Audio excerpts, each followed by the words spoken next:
So good day to all. This is Abhilaasha Nagarajan representing the Indian Institute for Human Settlements. I have with me Kavita Wankhede, who is also the co-presenter of this presentation. We would be happy to take your questions in the end of the presentation, whatever you post in the comment boxes. So we are here to talk about gender and social inclusion issues across the sanitation chain in Tamil Nadu. This is an assessment and strategy development report. So along the full chain of urban sanitation, there are a complexity of stakeholders involved, such as public, private, non-profits, and communities, including masons, desludging operators, households, and treatment plant operators, to name just a few. Tamil Nadu is a state in southern India, and the Tamil Nadu Urban Sanitation Support Program, or TNUSSP, was launched in November 2015 as a technical support unit to support the state government to effect improvements along the urban sanitation chain and scale fecal sludge management, or FSM, across 663 towns in the state. Besides scaling, TNUSSP has ensured that there is a strong buy-in for FSM from the range of stakeholders as we discussed previously, thus creating an enabling environment and institutional framework for FSM. Importantly, TNUSSP has framed initiatives that deliver inclusive sanitation outcomes, focusing on occupational health, safety, and welfare of sanitation workers, school wash, gender, and MHM. So given this, let us take a step back and look at how gender perspective is integrated in sanitation. Most research so far has focused on accessing water or the disproportionate burden on women or rural sanitation and menstrual health management. While most sanitation programs have focused on individual household toilets and shared toilets, addressing lack of facilities in public spaces, or the larger question revolving around safety for women. Key gap is that focus has not moved beyond access part of the sanitation chain. Neither have programs with gender-sensitive frame established a remarkably successful scaling or replication model. So to understand GSI across the FCS, TNUSSP has conducted a study in 2 locations in Tamil Nadu. However, given the fact that gender and social inclusion, or GSI, is complex, it has been looked on from 5 lenses or rationales, which we may have come across in various studies or in practical experiences. So the typical lenses for looking at GSI has been the efficiency lens, which you can also see in the slide. And this could potentially build on to the stereotypes. For instance, women are chosen as custodians of household sanitation and water. Such stereotypes need to be broken. Hence, this report looks at GSI issues through 4 other lenses, which are listed below the efficiency lens. That is, if GSI is not considered, the harm so caused is recorded under the do no harm lens. Similarly, the welfare argument focuses on health and well-being rationale. The rights argument focuses on equal rights to safe wash for all. And the empowerment lens positions GSI as a strategy to increase the power of women and other marginalized groups, not just individually, but also collectively. Some examples are also recorded in parallel, which you can see in this slide. So far, we saw the context to the study. Now we will get into see some key findings mapped across the chain by lenses. The primary findings have been recorded in the first row, as you can see, and the secondary findings have been recorded in the second row. Now, if I can quickly swift through the slides, you would see question marks or something like limited documentation, which is mentioned in some boxes, which simply means that we have not found any evidence for these, pertaining to the same. And we would love to hear from anyone in the room if you have come across any examples. Now I will broadly run through the findings. So if you look at efficiency, the general tendency to position women as the center of providing access to sanitation in many instances has restricted them as users across the chain. In emptying and transportation, we will see traditional division of roles between men and women. However, on the service side of the chain, we see limited documentation and evidence from the field. So if we move on to the do no harm lens quickly, the findings suggest that the location, lack of toilets, or poor condition of toilets can cause harm to the users. In the emptying and transportation part, the overall safety of sanitation workers is always not considered. So in the welfare lens, as an example, let us discuss the treatment and reuse related issues. There are no sex desegregated toilets at the treatment plants at the construction sites, and they are also in many cases remotely located. So in the long run, this can lead to health issues and discomfort for the women workers. We are going to discuss the rights and the empowerment lens more in detail. So looking at the rights perspective closely, it is well known that the tenure security is an issue to provide access to toilets for the urban poor. This affects women and girls as they have specific needs and frequency of using toilets. Transgender people face social stigma and mixed reactions when they use shared facilities and may face further exclusion when given segregated toilets. Hence, this needs sensitive case-to-case solutions. Also, it is not just the wage gap, but even in identification and providing opportunities for skilling and training. Let's take the example of masons. Women do have unequal access. In emptying and transportation, majority of informal sanitation worker, for example, 60%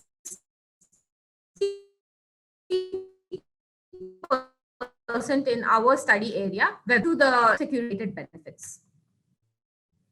So moving ahead, some key findings on the empowerment lens include that if women's group are empowered on one part of the sanitation chain, which is mostly access, it is necessarily not so across the chain. Also, these women's group rarely have the capital and the capacities to buy trucks and desludging equipment.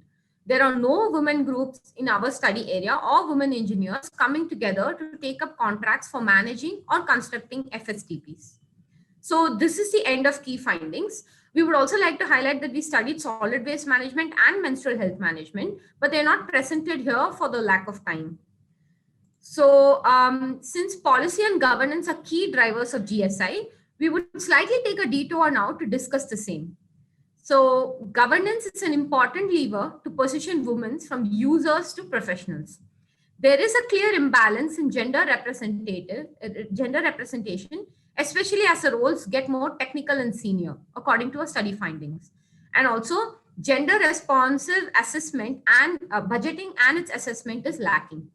If we want to intervene in gender, let alone anything else, but we do not have even the basic sex disaggregated data to inform our interventions.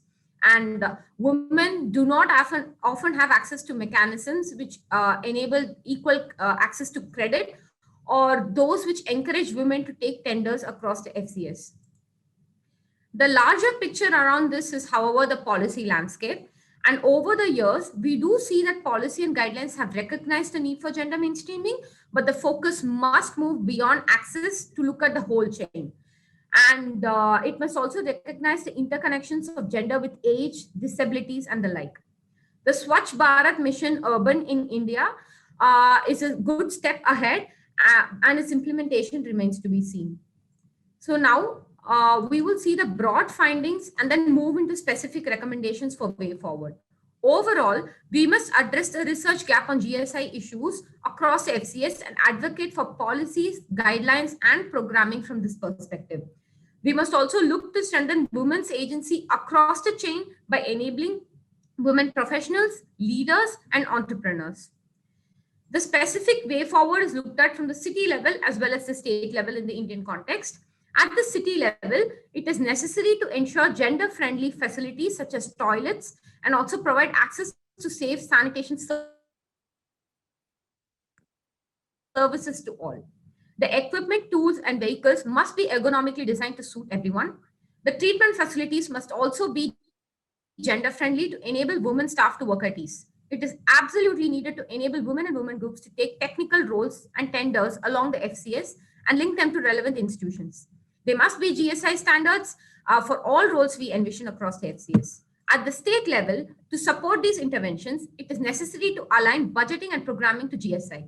To carry this forward, the institution must focus on capacity building and work towards gender-sensitive culture, norms, and practices at workplaces. So thank you. And I will leave this slide on for questions, comments, and suggestions.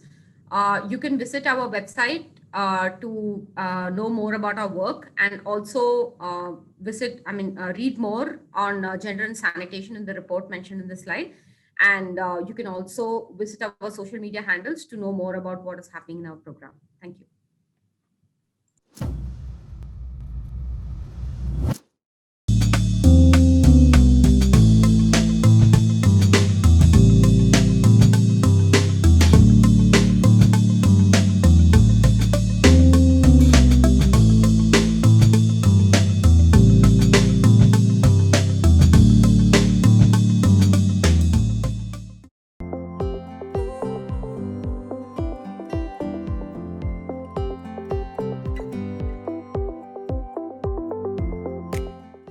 Yes, good morning, good afternoon, and good evening to everybody. My name is Ebenezer Atsugah, Chief Operating Officer for IDE Ghana Sama. And today I'm presenting on ensuring women's active role across sanitation value chain. And it's in a context of the women of Sama. And basically, just to give you a little context about Sama and IDE. So Sama is a social enterprise incubated under IDE Ghana, and since 2016, and the whole idea of Sama is to be very active and in the leading of the sales of toilet facility in the 3 northern regions of Ghana.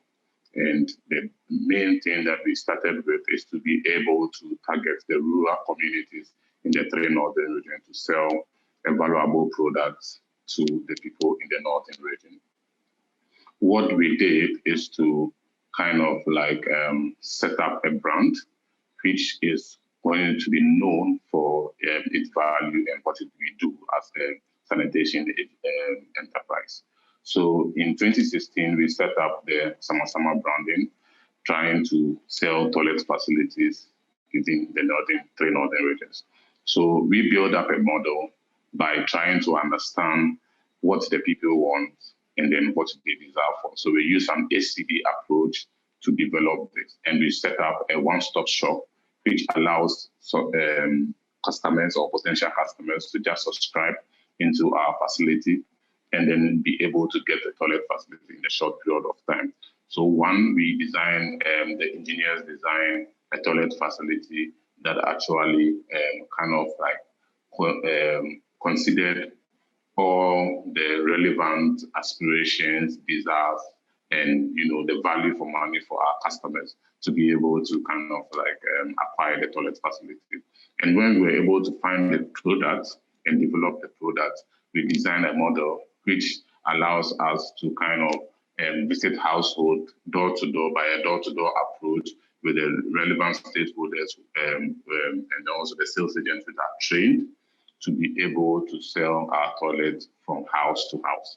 What we did was to take each and every district having young and willing youth who actually were trained to build our toilet facilities. So in Sama, what we did was we have the door-to-door sales agents, and then we train local entrepreneurs who will be like the supply chain actors for our toilet facility. What again we did was to be able to provide a financing option for our customers. So the financing option means we realized that from our deep dive research, we realized that people are unable to actually own toilet facilities on their own on cash basis because they feel they have priorities for other expenses than having a toilet facility. So what we did was to provide a financing option for it. So if you need a toilet facility from Sama, all you need is to subscribe with a customer, subscribe with a sales agent. The sales agent upload that into our Salesforce app, and then this is synchronized directly. And then you have an option to either choose a cash product or choose an installment product. We have supply chain actors who actually come in to provide the toilet facility in a month. So in total, we spend about like within less than 30 days for one to get to own a toilet facility. Again, whilst we are doing it, we are also recording the impact that we have created since 2016. So we started 2016 with 3 toilets in a month, and then we keep growing each and every month and also scaling up into other territories. So over the period, we have been able to impact 63,000 people, 63,563,000 people with the toilet facilities that we created. These are both within the rural and then peri-urban areas. And how we are able to reach those people is through the installation of 8,121 toilet facilities within the rural and the peri-urban areas. When we started with few territories or few market areas within the northern region. Whilst we keep expanding and refining new opportunities, we keep expanding into new districts. As of today, we have reached 42 districts in Ghana, both within the northern region and some part of the southern region. And then also we have been able to create 190 businesses across our operational areas. And just to put that in context, a minimum of 3 people sets up like one business. So if you do the mathematics, we are doing like 190 businesses times 3 people, which is giving us a significant number of revenue generation for individuals within the rural and then the peri-urban areas. What also, whilst we keep moving along this line, what we try to do is how do we find new opportunities for the business and how do we develop the business into a more bigger portfolios. So whilst we have the household over within 2018, we found an opportunity to create a mobile dislodging facility, which we call the Shift Master facility. What the Shift Master does is it enters into the unserved and underserved areas who are not supplied by the standard vacuum truck operators. So the Shift Master actually enters there and collects the ship. So what we do is we build a flexible model that allows people to dislodge without paying as huge figures as the standard vacuum tracker operators will pay. Whilst we developed this over the period of time, we realized that we were making a significant impact on the life of people. And even beyond summer, we had customers who were actually patronizing our mobile truck to dislodge their services because one, they feel it's cheaper, and then it is easy to access customers anywhere they find themselves because it's smaller and is able to maneuver through their roads or their settlement to dislodge the toilet facility. When we started rising from this, we realized that that is a good opportunity, and therefore we could also capitalize on creating some value from the sludge that we collect. So one, we have provided a toilet facility. The second time, we provided a system where the sludge are being able to be collected from the household and transported to the treatment site. And then in 2019, later part of 2019, we started with the management of the fecal sludge. And this was a partnership we had with Arab, which is a UK engineering firm, to be able to build a value out of sludge. So over the later part of 2019 to 2020, and then till now, we've been able to come up with some few technologies that we help to develop the sludge into either fertilizer, manure, or let's say food, animal protein, and all that. There were a number of technologies that we dealt with. Just to give you some numbers and more to deep dive into involving women into our sanitation value chain. So if you look at the graphs, you have on the left, you have that of the males, and then on the right, you have that of the females. And then you realize that for each of these sections, you see that men were more dominant of each of the situations. So if you look at the dislodging services, you realize that over 6,000 men have requested for the toilet facility as against 2,000 for women. If you look at the dislodging services, you also realize that in terms of requests, men do more of the requests than women. And then if you look at the fourth one, which is the entrepreneurship or women into the building of a toilet facility, you realize that about 90% of the people are males, and then very little of them, of the percentage, are female business owners. The one that clearly gives, more dominance to women is the usage. So the question we are asking ourselves is, how can we actually make an impact in the sanitation value chain?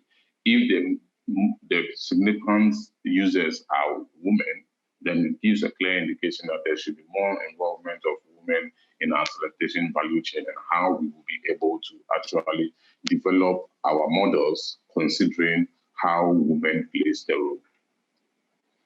So in our context, to try to understand that and put gender into our deep dive, what we did was to do a deep dive activity, or a deep dive mainstreaming activity, where we wanted to understand how can women play maximum role, or how can we give a leverage to women also to play part in sanitation.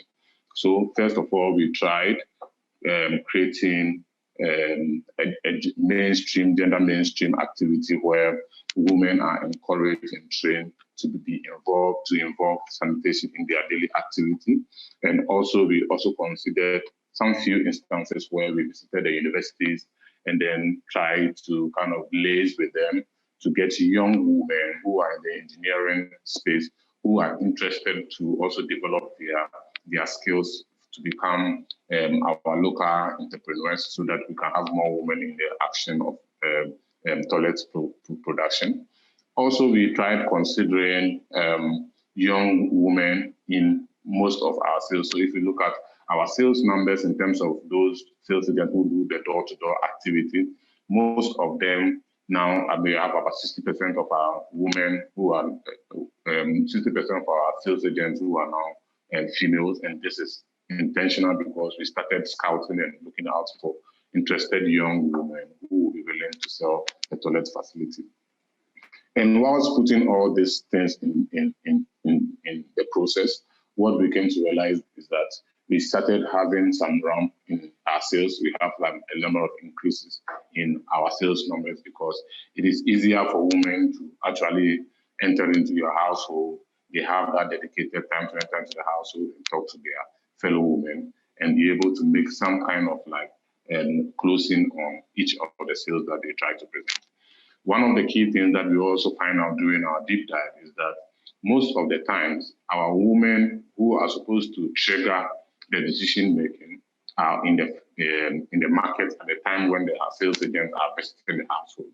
So what we try to do is to set up a sales table or sales shop within the markets that we find ourselves. So we set up the shops, and then the females who man the shops move within the market and try to present the Sama toilet facility also to them, to be able to make sure that they have the necessary, how do we call it, information about Sama and be able to promote Sama to the decision makers, which are the men in the house, for them to get a toilet facility. Whilst we did that, we also have like some significant numbers also in those sections. Again, when we developed in 2018, trying to develop the Shipmaster, which is the collection track, we actually tried to see how we can involve women to lead that process. So what we did is to publish the vacancy on our internal network. And just to say that one of the key things that we've also find out is to be able to get women involved in the process, it is also important to know how to draft, or should I say, label the role to make it more attractive or appealing to women to involve in. For instance, if you say we want women to apply for the role of facilitators, and it makes it difficult for a woman to do that because he's kind of like going to expose himself to more of like so to say the shit work.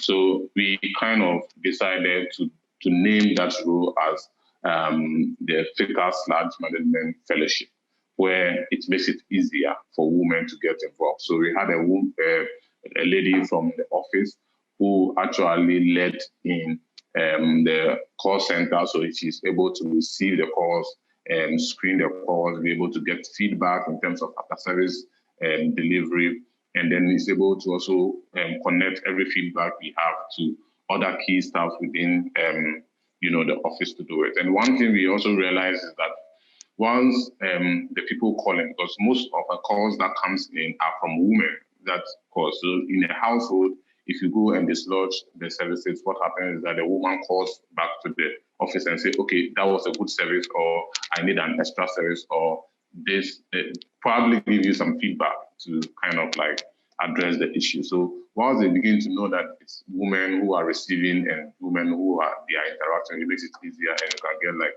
a true sense of what they did. We also allow the woman to lead on the management of the Fecal/track, which is the shipmaster track.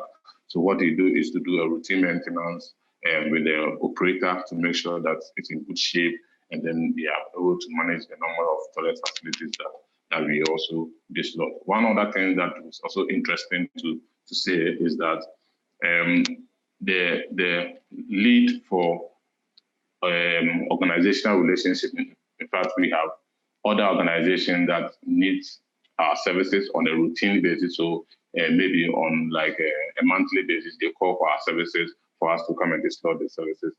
They are better off managing that relationship in terms of how frequent the people need our services, how we do the payment and all that. So it's one of the key interesting things that we also learned. Over the period, whilst we tried to also advance it, we tried to do some research work on how to get some value out of the sludge, which was led by also another woman in the office as a fellowship, where she was able to like go into the household, collect the Fecal/sludge samples, and then they facilitated that, taking the Fecal/sludge samples to the laboratories that we are working with. So we are working in conjunction with a university here in the northern region. So it picks up the sample, submitted to the lab. You facilitated the analysis process, the reporting and analysis process.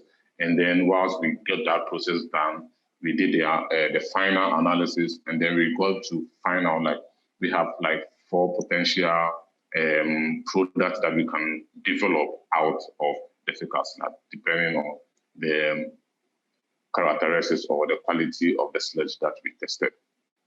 So in this process, we were able to find that we will be able to develop black soldier fly larvae from the Fecal/sludge. We also discovered that we can do biogas and then biocharcoal, and then also the vermicomposting also out of that. And between the vermicomposting and the black soldier fly, it gives us an opportunity also to develop those technologies into soil nutrients or fertilizers. And these are key things that which is still ongoing, and we are still trying to develop them into a bigger commercial scale product.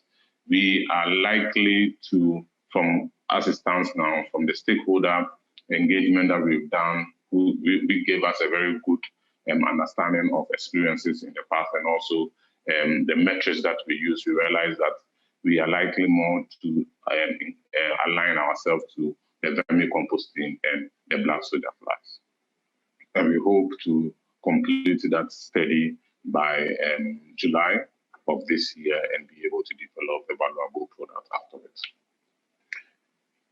One thing that in the whole process we've tried to ask ourselves is how are we able to develop this further into, or how can we able to kind of like mainstream our activity beyond just what we have done. And I would need your support on that if you can help answer some few questions in terms of how might we ensure that women desire, aspiration, and urgency are at the center of all products and services along the sanitation value chain. Again, the other question that I will also need your support on is how might we continuously make compelling case to cultivate women's interest in working in the sanitation value chain and circular economy?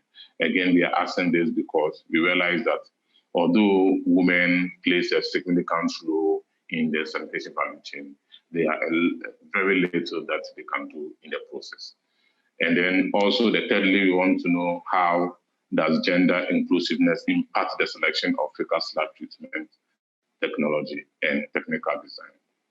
These are three questions that I put on this forum for us to deliberate on and see how best we can help to develop women play a significant role in the sanitation value chain.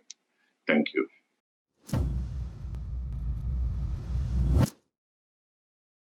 We focus on all aspects of tropical marine biology. So we have an incineration toilet that is being installed here on Mokoloi. We're very excited about it because it's an alternative to waste disposal. We need to solve the problem of sewage in Hawaii in general.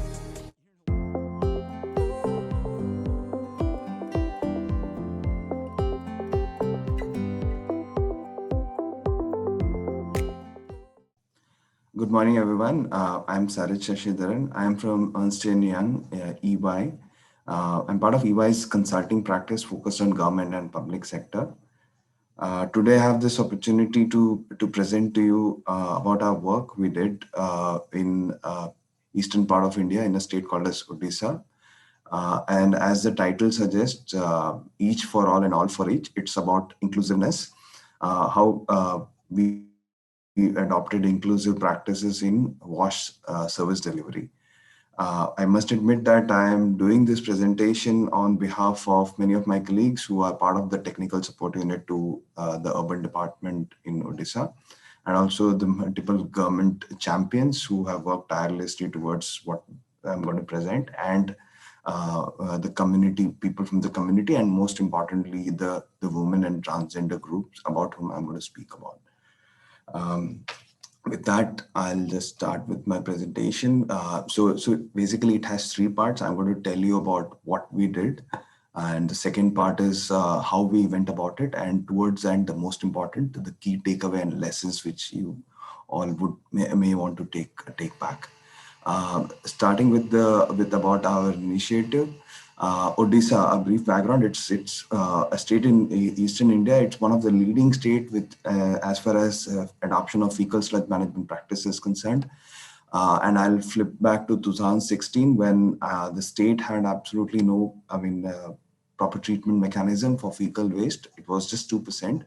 But over the past 4-5 years, through multiple programmatic interventions, now the state has almost 100% of the urban households having some form of safe fecal waste disposal means.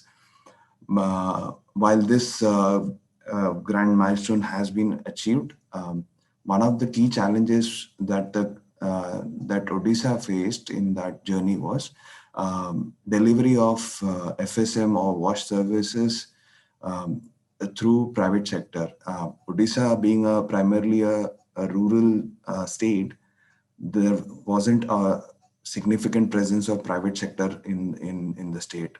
So this had a significant problem in terms of service quality. To address that, the government looked at the possibility of engaging community-based organizations called as self-help group under one of the missions of the state called as Mission Shakti. It's a mission to engage more grassroots women-based self-help groups and federations in various activities of the government.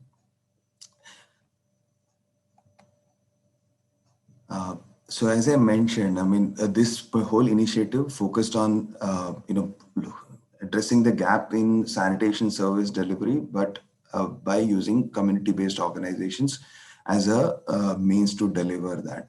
So groups of women, and not just women, but transgender groups and sanitary workers were engaged as part of it to deliver multiple parts of the sanitation value chain, which I'll show in a while. This initiative led to economic empowerment and inclusiveness for sure, because we were, typically we engaged the urban poor communities as part of this service delivery, and in a way that helped to increase access to urban poor with regard to proper FSM services. So therefore it was more inclusive in nature. It led to social empowerment of women and even more importantly, the transgender group, and gender equality was a critical linchpin of this whole initiative. And some numbers with regard to what happened, like where we're trying to address the problem of sanitation service delivery, it created a new opportunity, economic opportunity for these women and transgender group. So much so that the potential revenue is expected about $3 million annually, and directly creating livelihood potential for 25,000 women and transgender individuals in urban Odisha, and indirectly impacting 0.1 million. What you see here on the screen is how these opportunities were panned out across the value chain. When you're speaking of FSM, containment, emptying, transport, and treatment. So these groups, as community-based organizations, were engaged in not just construction of individual household latrines, IHLs, or community toilet and public toilet, and our septic treatment plant, but also the operation maintenance, O&M of these infrastructure once created. And then other activities such as data collection, supporting the regulators in monitoring, tracking illegal disposal, and also in some cases provision of spares wherever the urban local body is in a quite remote location. So the numbers that you see is the number in terms of how many groups were engaged for each of these activities. So as you can see, the opportunities have been created not just in one particular area, but across the value chain and for multiple groups. These are some of the glimpses of what I spoke in terms of how these groups are engaged in desludging operations, management of treatment plants, or even in increasing awareness among people about FSM. The groups undertake management of treatment plant as well as reuse recovery by doing co-composting. The image that you see on the right side is one of the transgender group in one of the largest cities of Odisha, known as Cuttack. With that, I'll move to the next part of my presentation, which is, you heard about what we have done. Now let's know more about how we went about it. So this community-led management is central to the government strategy. As I mentioned about Mission Shakti, which is like one of the pioneering missions of the state government. Under this, to bring this community-based organization, multiple thematic interventions were taken, but broadly speak about 5. First is what we did was, because this was a whole new initiative, we went about doing orientation and self-help, orientation and sensitization of these SHGs, self-help groups, because for them also this is a totally new subject, and there are and to make it quite competitive among the various self-help groups, we would go about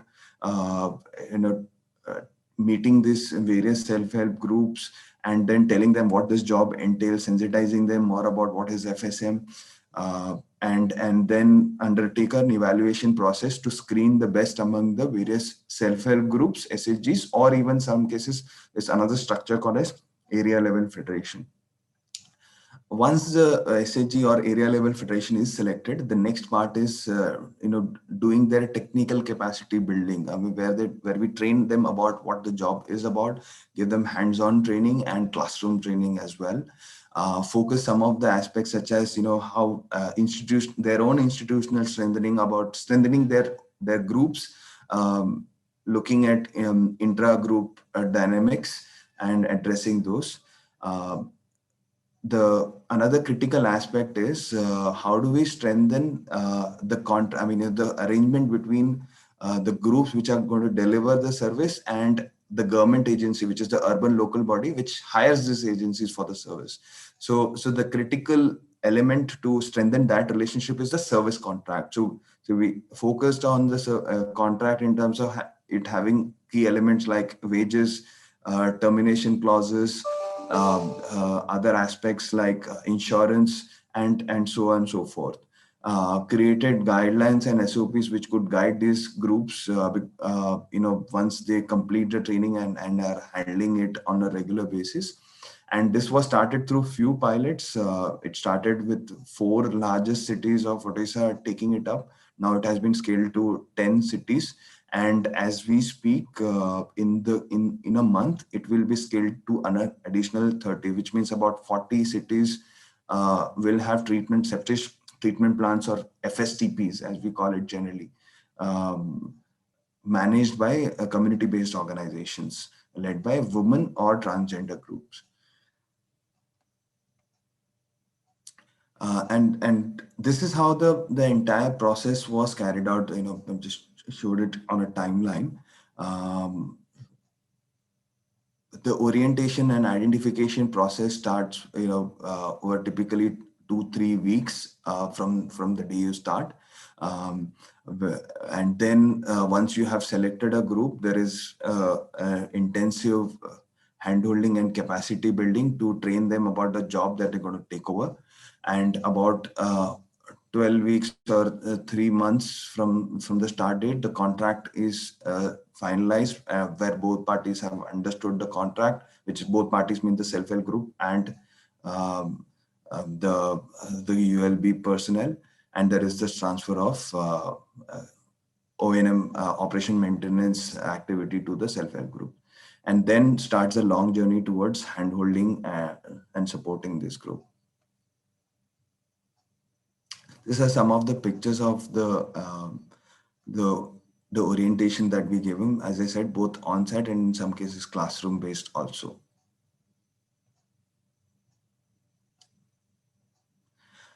This is a transgender group, the left side, whom we signed the government, the Cuttack city government signed the contract with to manage the O&M of septic treatment plant. And similarly with women self-help group in one more city called as Sambalpur. Now, let me come to the third and most significant part and the final part of my presentation, which is the lessons. What we have learned from this intervention over the past year is that there is still significant need for financial inclusion and linkage of these women self-help groups, WSHGs, with banks. And this problem gets more aggravated with transgender group. There is definite need of regular training and handholding and giving them continuous exposure visits, not just to new sites, but also cross-learning between peer-to-peer learning, like one group speaking to another group and learning from each other. It's not straightforward yet in terms of the social cultural barriers. I mean, we all know that for women and for transgender groups, there are still many cultural and social barriers compared to we men.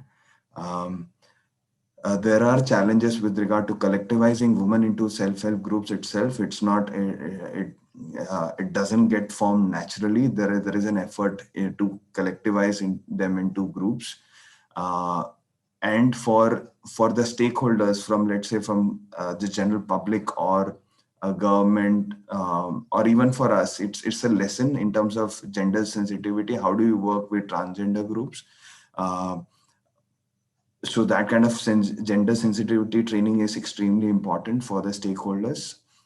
So when we speak of training, it's not just for the self-help groups, but also for the people who are going to work with them. Like even the desludging operators who would go and empty in the plant, they need to know how to work with women groups or transgender group. Similarly, there is a lack of gender sensitive or gender friendly uniforms or personal protective equipment as well. I mean, unfortunately, most of these equipments or uniforms are designed for men, and there is a problem of fitting, and which creates a difficulty in using the personal protective equipment.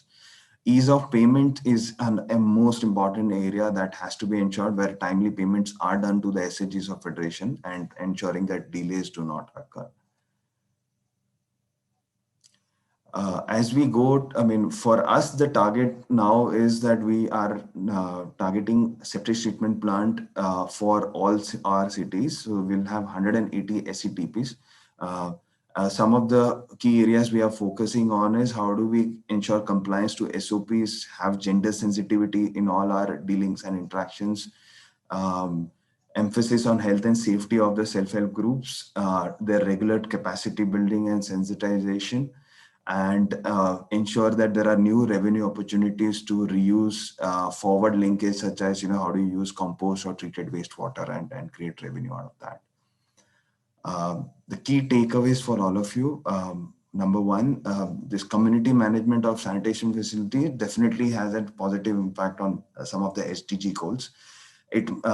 Some of you might be looking, at this video from other parts of Asia and Africa. This has tremendous replication in terms of if you have a similar situation where you have a lack of, you need local livelihood opportunity and also are looking to strengthen wash services, this model could be of relevance to you.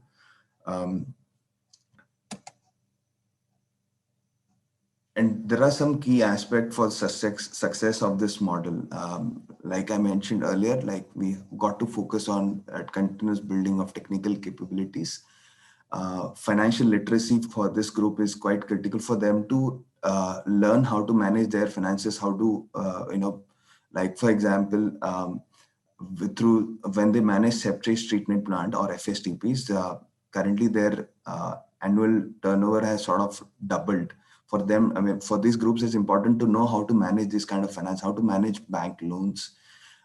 Liaising with government agency is an important aspect, because when we talk about WASH, it's generally the government which delivers those services and government which is giving them the contract. So learning how the nuances of working and dealing with government agencies is going to be important. And last but not the least, currently these are self-help groups, which are formed because of their locality where they are associated, working together. They are right now federations of group. What's required for them to grow further is that entrepreneurial environment where they are continuously aspiring to innovate in whatever shape and size and scale they can do. And for that, the ecosystem is required both from the government as well as some initiatives done by the self-help groups as well. So with that, I'll conclude my presentation. You heard me talk about what we did in terms of the intervention with women self-help groups and transgenders. You heard how we went about the whole process, and towards the end, some of the key lessons and takeaways. Thank you so much for your time. Comments about what I have covered in my presentation today, please leave them in the comment section. Please also consider joining one of the live discussion sessions to share your thoughts. You can find a schedule for these sessions on the agenda page. Look forward to having you there.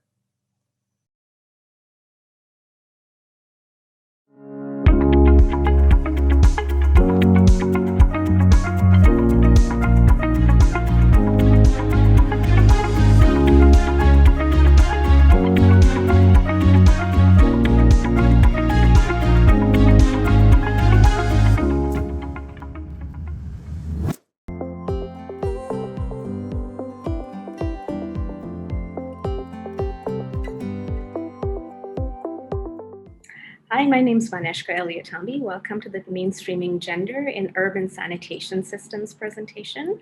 I am a senior associate at IRIS Group based out of Chapel Hill, North Carolina. The core gender concepts that we went with for the CWIS work with the Bill and Melinda Gates Foundation were gender mainstreaming, gender intentional, and gender transformative. I'm sure most of you know what these terms stand for, but I'm going to give you a quick run over. Gender mainstreaming is the process of integrating a gender lens into all aspects of strategic initiatives and into the culture and systems and operations. The goal is to achieve mainstreaming to achieve gender equality. Gender intentional is the investment is designed to reduce gender gaps and barriers in access to resources or increase evidence base around gender gaps. And gender transformative is works to transform restrictive gender norms to be more equitable, removing gender-related barriers that lead to unsustainable discriminatory utility systems. Why does gender mainstreaming matter and why is it a priority for CWIS?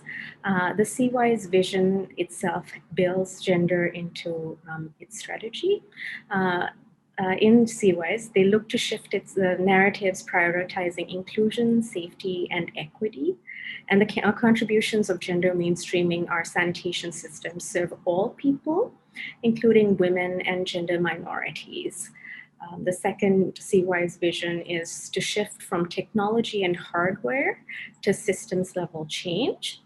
And on the gender mainstreaming side of things, the contribution is gender mainstreaming strengthens sanitation systems.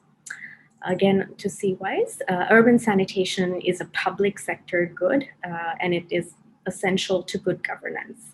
And the contribution from gender is it opens the door for more centralized gender intentional interventions. There's also a no one size fits all approach. So it's very contextual, and gender mainstreaming provides context specific sociocultural impacts and leverage points. CWIS principles. We have service outcomes and service approaches. The service outcomes are services are inclusive and equitable. And service approaches are that gender and social equity are ensured in the design and delivery of city sanitation services. So those who are marginalized, who are women, children, those without formal land tenure or access to sewer are intentionally engaged in the decision-making system. And marginalized customers' specific needs, values, and constraints are understood and incorporated into hiring and service delivery and planning. So I'm going to move on to the city level action plans. We carried out action plans and gender analyses in 7 cities. The objectives of this were, we'll go over objectives, we'll go over the phases of work, cities and partners, emergent themes, leveraging action plans, and then any time for questions as well. The objectives were to collaborate with the cities to conduct a gender analysis to capture and build on ongoing gender work, understanding that many of these cities already have gender work that is ongoing, and we wanted to build on that, to identify city-specific gender-related barriers and opportunities, and to develop responses. And then to prepare and build consensus for a gender action plan for advancing each city's objectives, to support grantees and city leads to integrate gender, and to prioritize and select specific actions. So it was a very collaborative process with the cities themselves in both Asia and Africa. The phases of work were that we first consulted with each of the cities in phase 1, and then we did city-specific desk reviews. We had a large meeting with BMGF and all of the city partners in Manila, and then went on to do prep for gender analysis. The second phase, of course, was the analysis itself in 7 CWIS cities across the world. And then building out user-friendly gender action plans based on city-specific priorities. So each action plan was specific to the city. In phase 3, there was partner-specific knowledge sharing that continued. And then a multi-sectoral global literature review was also carried out, and guidance for gender mainstreaming in urban sanitation was established.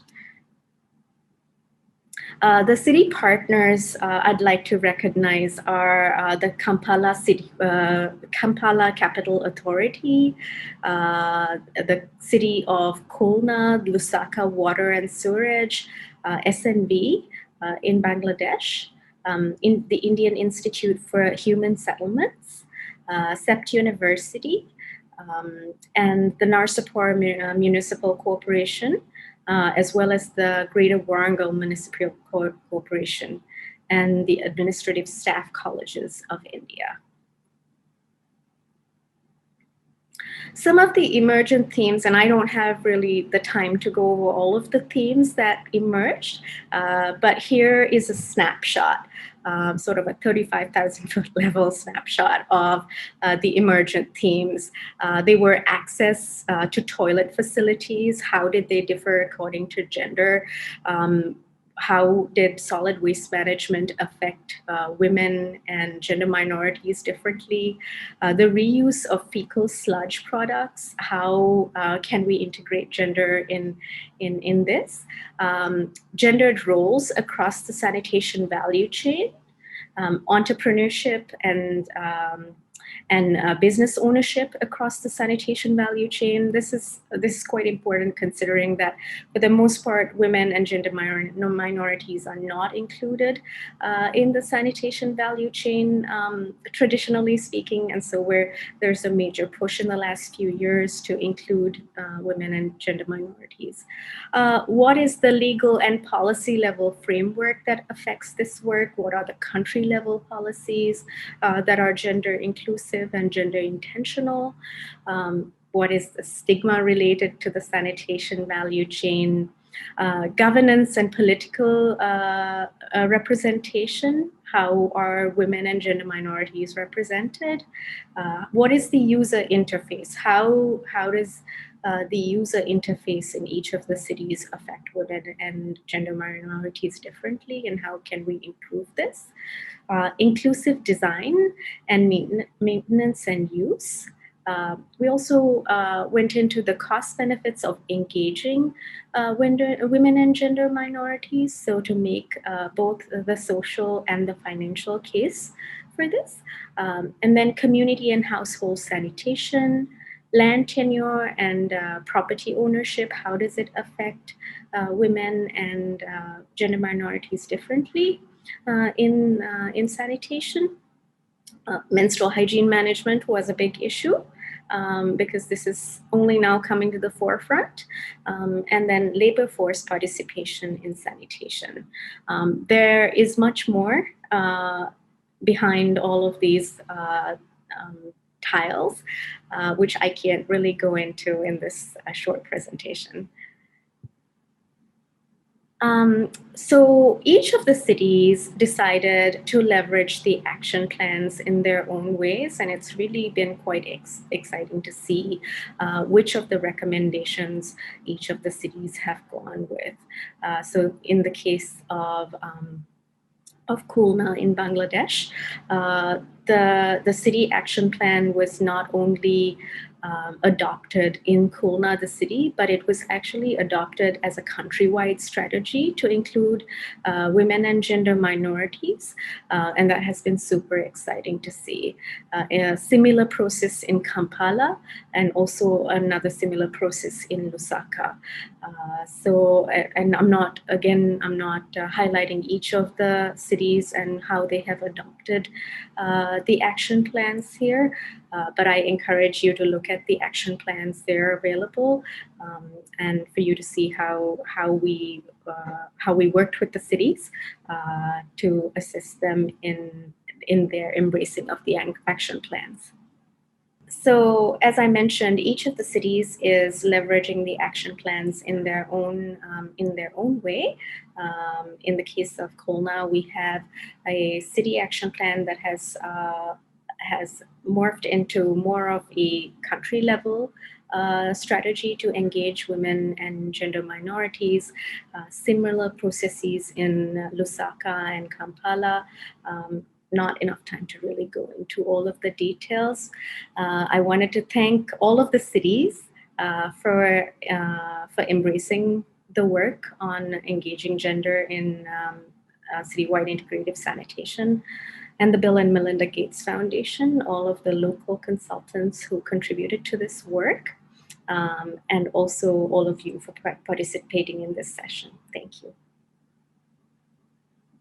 If you have any questions or comments about what I have covered in my presentation today, please leave them in the comments section. Please also consider joining one of the live discussion sessions to share your thoughts. You can find the schedule of these sessions on the agenda page. People in Afghanistan cities mainly rely on on-site sanitation technologies without proper sludge management system. Borda is currently working on preparation of citywide FSM plans for 5 large cities of Afghanistan, which will address the existing challenges.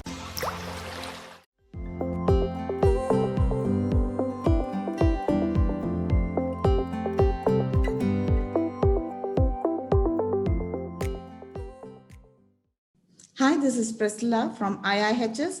I work with the citywide inclusive sanitation project in Tiruchirappalli. I'm here to present to you the women managed community toilet model that has proved itself to be sustainable and has shown resilience even during difficult times like the COVID.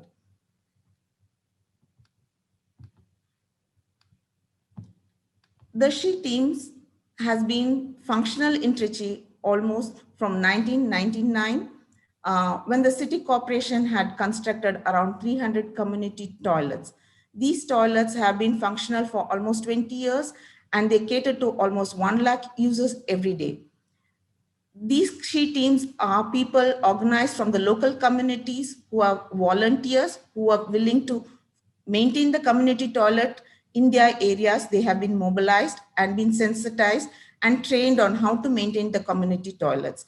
And they have also been federated into a small federation called WAVE that has also been sustainable for almost 20 years. The citywide inclusive sanitation project is now trying to ensure that their institutional, financial, and operational sustainability is ensured. They are mentoring the WAVE to make sure the WAVE becomes a mutual support or a mentor of these SHE teams. When you look at the institute, because it is on capacity building and federation of the community members and also depends on social audits and inclusion of the community, it's found to be quite stable.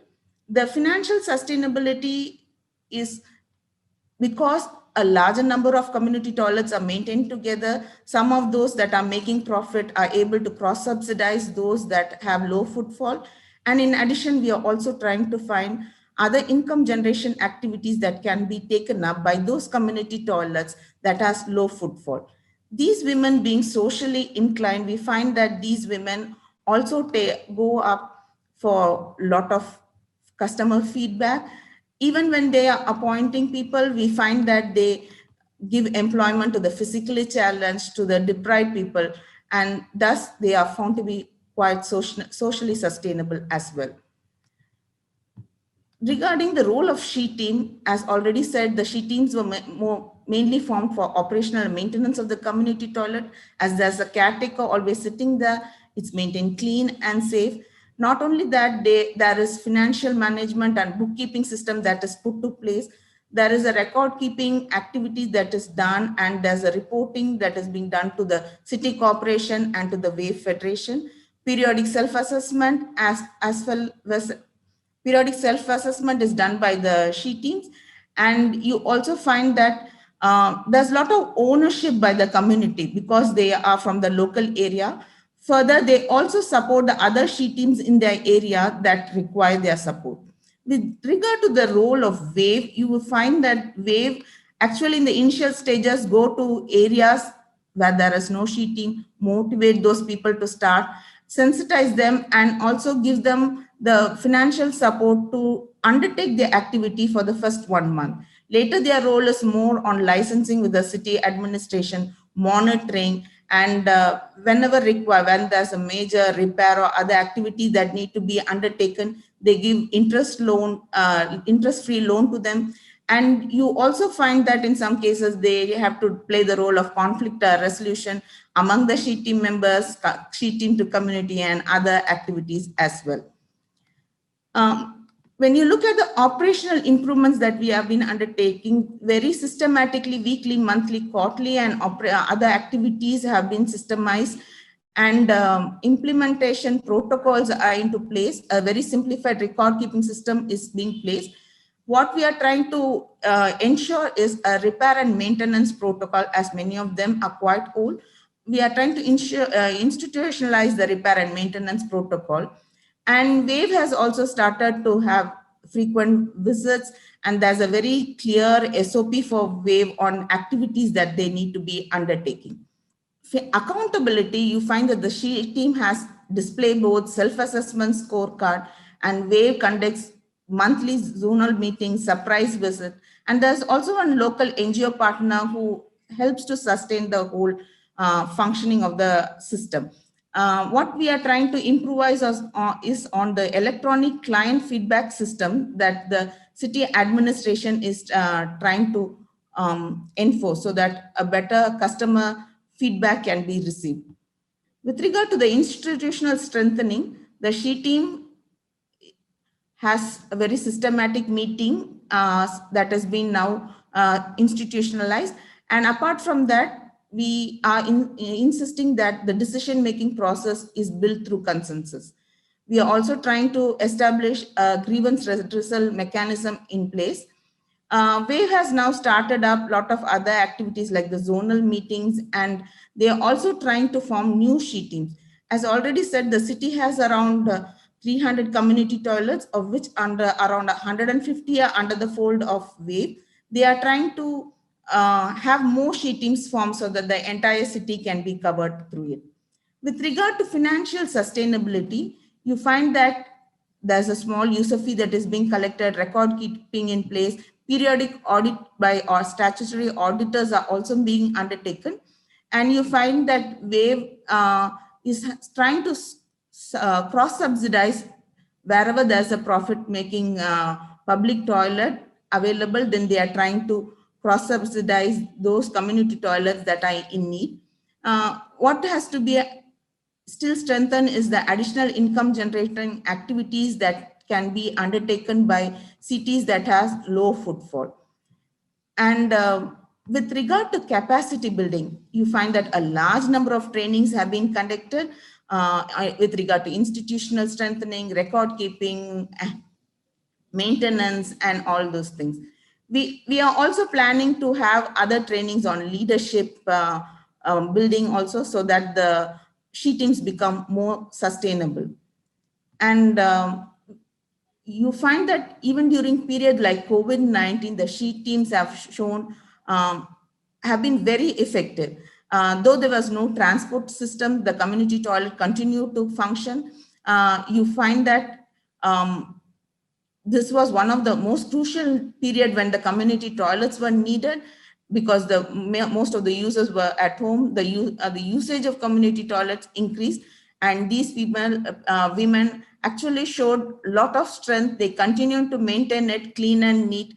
And whenever we had to pass certain communication, like the safety protocols or social distancing or whatever that is, these people have been very, very effective to take down the message to their community. As most of these community toilets are in low-income settlements, we find that their role was very, very powerful.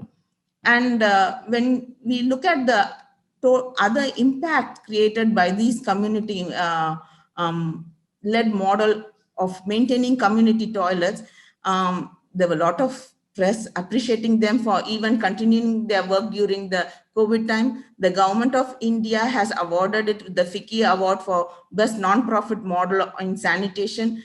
Lot of cross-subsidizing of expenses for low footfall community toilets are being undertaken. Nearly 400 women get employment through this system. Not only that, we also find that because they function as a federation, they have been able to attract corporate social responsibility funding, which has been invested into the improvement of their community toilets. And thus we find these community toilets are a very effective way of managing community toilets. If you have any questions or comments about what I have covered in this presentation today, please leave them in the comment section. Please also consider joining us in one of the live discussion sessions to share your thoughts. We can find a schedule for these sessions on the agenda page. Thank you.